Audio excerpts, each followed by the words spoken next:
खुलुमबाय नोंथाङा नायगासिनो दङ बड'लेण्ड खौरां दिनै बड'लेण्ड खौरांनि स्टुडिअ आं रमेन बर' चिराङाव आब्राहाम मुसाहारि होननाय सुबुंनि न'खौ हरखाबनो गाग्लोबफैदों हाग्रानि मासे मैदेरा चिरां जिल्लानि रुनिखाता थानानि सिङाव गोग्लैनाय भारत भुटान सिमनानि हाथिसार ओनसोलनि माइनावपुर गामिनि दुखुथिया मुस्रि आब्राहाम मुसाहारि होननाय सासे सुबुंनि न'खराव दिनै फुंनि 4 रिंगायाव हरखाबै गाग्लोबफैयो हाग्रानि मासे मैदेरा खनब्रै सौख्रा खनब्रैयाव द्रास गाबाय आरो माबेसे दंमोन मासेल'मोन जों बारा बुरखौबो होसखानो न'आव थानो हायाखै फोरमायनाय बादिब्ला हाग्रानिफ्राय फैनाय मैदेरखौ होदोंमोन नाथाय होब्लाबो मैदेरा खाराखैसै उल्थासो होसोफिनदों होननानै फोरमायथिदों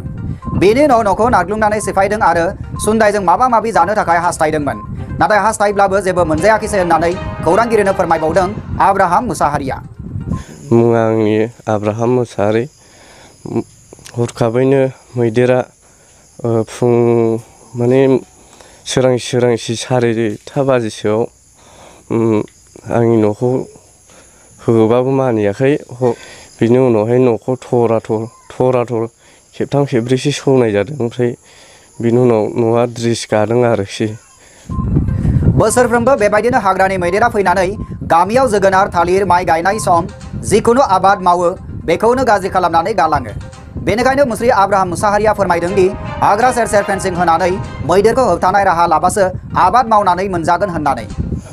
आंथ' दा राहा लानायनि जाहोना बे ओरै भुटान बर्डार टु जोंनि ओरैहाय देवसिसिमा माने फिनिशिं होनानै होनांगौ आरो माने भुटानाव जेरैहाय साइडआव फिनिशिं होदों बिदि होनानै होनाय मोनब्ला एसे गाहाम मोनगौमोन आङो जोंनि दानि सरखार गोदानखौ बे सुबुरुनखौ हाग्रा बिफाननि माखासे गेदेमाफोरनिसिम फोरमायहरदों बिथां मुसाहारिया दुखु नांथाव खौराङा बेनोदि बिथां मुस्रि आब्राहाम मुसाहारिया उदैयाव अन्थाइ जानानै जेबो मावनो हायाखैमोन गुबुन फारसे मैदेराबो आरोबाव बुफायनानै होलांनायाव जिंगासिनो गोनां जादों दानि गोदान सरखारनिफ्राय बेखौनो लुबैदि जेनेबा बे हाथिसार एरियायाव जेसेबांनाखि जोंनि हाथिसार ओनसोलावहाय माने होबथानायनि बेबस्था लायोबा एसे गाहाम जागौमोन आरो बिथांनि न'आ गंसेल' आरो गुबुन लुनो थाखाय रांनि थोब्ले माब्ले बेनिखायनो दानि गोदान सरखारनियाव एसे अनसुंथाइ लुबैदों मुस्रि आब्राहाम मुसाहारिया औ आं मोनोबा बे न'खौ लुफिननो थाखाय सरखारनिफ्राय एसेसो अनसुंथाइ लुबैदोंमोन आरोखि दा लकडाउन जेबो मावनायबो जायाखै आरो आंबो उदैयाव अन्थाइ जानानै जेबो मावनो मोनाखै दा समाजआ खोन्थासिगोन बिथांनि बे आरज गाबनायखौ सोरखारा बेसेबां मदद खालामो चिरां दादगारिनिफ्राय प्रमेश्वर नार्जारिनि रिपर्ट बड'लेण्ड खौरां गसाइगावआव आसामनि सानथालि साहित्य सभानि बिबान आजावनाय हाबाफारि सामलायदों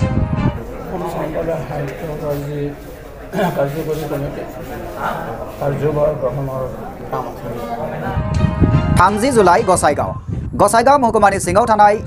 माटियाजुरि गामिनि गुदि फरायसालियाव आसाम सानथालि साहित्य सभानि बिबान आजावनाय हाबाफारिखौ लानाय जायो আমার পুরোনো কমিটি হারমোনিয়াম দল কীর্তন কমিটি আরম্ভ আর নতুন কমিটির বিষয়গুলো দায়িত্ব मख'नो गोनांदि थांनाय 29 फेब्रुवारियावनो आफादखौ दाफुंनानै लानाय जादोंमोनब्लाबो करोना महामारिनि थाखाय बिबान आजावनाय हाबाफारिखौ लानो हायाखैमोन बेखौ लोब्बा लाखिनानै दाजाखानाय आफादनि बिबानगिरिफोरा बिबान आजावनाय हाबाफारि लानाय जायो सिगां 30 सा सोद्रोमानि दाफुंजानाय आफादनि गोदान आफादगिरि महरै मुस्रि बेन्जामिन सरेन आरो गाहाय नेहाथारि महरै जनार्दन मुर्मु बिथांमोना बिबान नाजावनानै लायो आरो आफादनि नियम बादियै मावलांगोन होननानै फोरमायथियो আমার অষ্টম অনুসূচিত অন্তর্ভুক্ত গতিকে অষ্টম অনুসূচিত শাখা হিচাপে ভাৰত চৰকাৰে অসম চৰকাৰে যিবোৰ সুবিধা দিছে সেই সকলোবোৰ সুবিধা আমি গ্ৰহণ কৰিম আৰু गसाइगावनिफ्राय जोंनि खौरांगिरि फुंखा बरगयारिनि रिपर्ट बड'लेण्ड खौरां हारियारि दाङाबाजियाव गोबाव समनिफ्रायनो गेरेब नांनानै थाबोनांनाय बर' गामिफोरखौ नायगिदिंफैदों बिटिसिनि बुंथिगिरि कातिराम बर' बिथाङा जायगायाव एफेक्टेड एरिया हिसाबै नायनो दिनै फैदों दा बे हिसाबै जोङो जोंनि 1996 निफ्राय लानानै 1998 आरो 2012 2014 नैबे समावहाय जानानै थांनाय जाथाय घटनाफोरखौ नायबिजिर खालामनो थाखाय मानगोनां सारा जोंनि जायगायाव फैदों 30 जुलाइ गसाइगाव क'क्राझार गसाइगाव महकुमानि सिङाव थानाय गोबाव समनिफ्रायनो हारियारि दाङाबाजियाव एबा 1996, 1998, 2012, 2014 इं मायथाइयाव जानाय दाङाबाजियाव भुगिनांनाय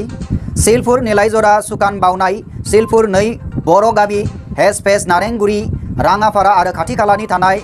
आलकजार थराइबारि गामिफोरनि थागिबिफोरा सानथालि आरो मुस्लिमजों जानाय हारियारि दाङाबाजिनि जाउनाव गोबां सेरखाय बेरखाय जानो गोनां जादोंमोन। जोंहा 6-7 गामि दङ। दा बे हिसाबै गामि हिसाबैहाय बयबो आर'जलाइ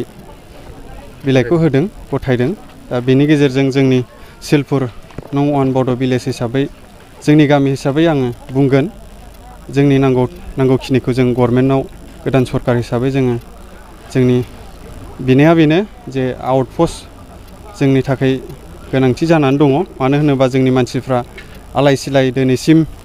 सेरखाय फेरखाय जानानै दं। सोरबा सराइबिल, सोरबा खासियाबारि,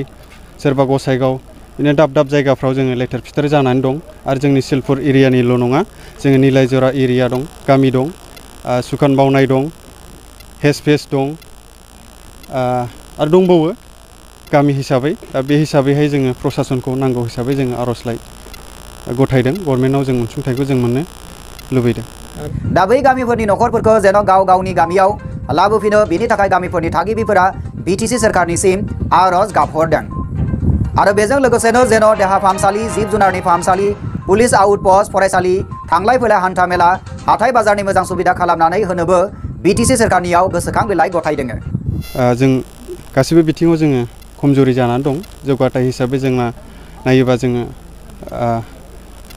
साब सेन्टार आरो भेटेनारि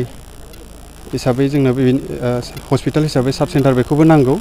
दा बेफोरबायदि आरो न' बाङाथ' जोंहा जोबस्रांनायनि लामायावनोखा। दा बे न' बांखौ जों मोनफिननो हानाय बायदि जों गभर्नमेन्टआव जों बेखौबो लुबैयो। गोदान सरकारनाव जों मोननो लुबैदों आउटपस्टखौ आरो रायजो राजाफ्रा फैफिननायखौ हास्थायदों आरो अनसुंथाइ गोबांफोर लुबैनानै थानाय दं। बे गासैबो जेंनाफोरखौनो नोजोर होनानै बिटिसिनि बुंथिगिरि मुस्रि कातिराम बर' बिथाङा मोनफ्रोमबो गोहोम गोग्लैनाय गामिफोराव थांनानै नायबिजिरहैयो होननानै जोंनिसिम खौरां मोनफैदों। लोगोसे थाबैनो गेरेब नांनाय गामिफोरनि सुबुंफोरनो थानो थाखाय न', सोलोंथाइ लानो थाखाय फरायसालि, लोंग्रा दै, मोब्लिब गोहो, देहा फाहामसालि रैखाथि होनो थाखाय रैखाथि बिफान बायदि बायदिफोरखौ थाबैनो बिटिसि सोरखार आरो आसाम सोरखारजों लोगो नांनानै थाबैनो मावफुंनाय जागोन होननानै खौरांगिरिफोरनि सिगाङाव बुंथिदों बुंथिगिरि कातिराम बर' बिथाङा। 1992 मायथाइयाव जि माहारियारि दाङाबाजि जानाय ओनसोल नैबे गसाइगाव साब डिभिजननि सिङाव नारायणगुरि, सिलपुर 1 नाम्बार, 2 नाम्बार, 3 नाम्बार आरो ओरैहाय हेसपेस, ओरैहाय बे मा सुकान बावनाय बेबायदि ओनसोलफोरखौ आं बेवहाय नायगिदिंनो फैदों। बेवहाय मा जेंना जानानै दोङो बैखौ आङो जोंनि जि बर्तमान प्रमद बर' बिथांनि सरकार, बे सरकारनि मोनसे सिद्धान्त हिसाबै आं बेवहाय बिटिआरनि सासे बुंथिगिरि हिसाबै बे ओनसोलखौ नायदिंफैदों। आरो बेवहाय नुदों दे 1992 मायथाइनि जि माहारियारि दाङाबाजि, बे माहारियारि दाङाबाजियाव गोबां माने बर' हारि आरो जि आदिबासि बे मोननैनि गेजेराव जि जानाय दाङाबाजि बेवहाय दासिमबो गोबां खहा जानानै दोङो। दा बे ओनसोलाव नुदों गोबां जायगायाव दासिमबो गावबा गावनि जि जायगा बे जायगासिम थांफिननो हायाखै। आरो जायगा एसे एफा एनै थांनो हादोंब्लाबो बिनि जि माने न' बां, बे न' बाङा दाबो गैया। गोबां जेंना जानानै दोङो, लोंग्रा दैनिफ्राय लानानै, कारेन्टनिफ्राय लानानै, देहा फाहामसालिनिफ्राय लानानै, जुनाद फाहामसालिनिफ्राय लानानै आरो बेवहाय गाहाय जेंनायानो जानानै दोङो मा नैबे जि रैखाथि होनाय जि मोनसे मा होनना बुंदों डिपार्टमेन्ट, बे डिपार्टमेन्ट बेयाव सिकिउरिटि डिपार्टमेन्टनि बेवहाय गोनांथि जानानै दोङो। रायजो राजा बिथांमोना जोंनो फोरमायदों। दा बे हिसाबै जिखिनि जेंनाफोर, बे जेंनाफोरखौ आङो गावनो बुजिनानै लाबाय आरो बे बुजिनायनि उनाव बेनि सायाव माबायदिहै माने खामानि मावगोन बा बेखौ जोङो बोरैहाय बेनि जेंनाफोरखौ फोजोबस्राङो, बे फोजोबस्रांनायनि जि मोनसे राहा, बे राहाखौ आसाम सरकारजों लोगोसे बिटिआर सरकारा बेखौ निस्सय सुफुंनायनि जि मोनसे राहा बेखौ लागोन। आमार बिटिआरर এটা সিদ্ধান্ত মৰমে 1996 চনৰ এই গোসাইগাঁও অঞ্চলৰ যে नारायणगुरि सुखान बावनाय आरो नीलपुर आरो शिलपुर 1 2 3 इ जी नीलायजरा ইয়াত जी माने विगत 1996 सनर जी एटा गोष्ठीगत संघर्ष এই गोष्ठीगत संघर्ष এই সংঘर्ষ অঞ্চলটো মই আজি পৰিদৰ্শন কৰিছো আৰু ইয়াত যিখিনি সমস্যা আছে এই সমস্যাবিলাক মই ইয়াত বুজি লৈছো নিশ্চয় ইয়াত আজিলৈকে 1996 সনত যি এটা ইয়াত মানে এটা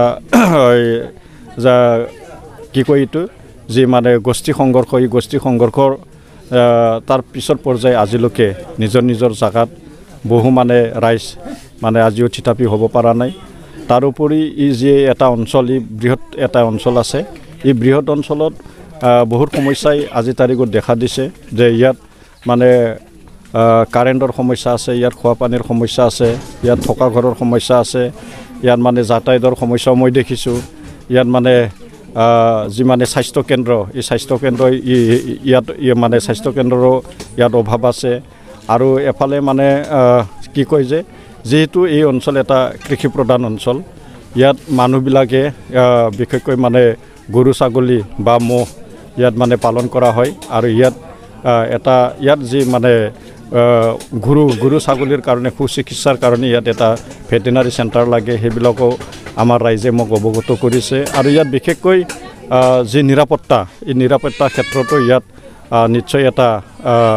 নিৰাপত্তা দিয়াৰ কাৰণে ইয়াত যে এটা সুব্যৱস্থা এই সুব্যৱস্থা লোৱাৰ কাৰণে ৰাইজে মোক অৱগত কৰিছে আৰু নিশ্চয় আজিৰ সময়ত আমি যিখিনি দেখিছোঁ আমাৰ বিটিআৰ প্ৰধান প্ৰমোদ বড়োৰ নেতৃত্বত আৰু অসম চৰকাৰ ডক্টৰ হিমন্ত বিশ্ব শৰ্মাৰ নেতৃত্বত সেইবিলাক সমস্যা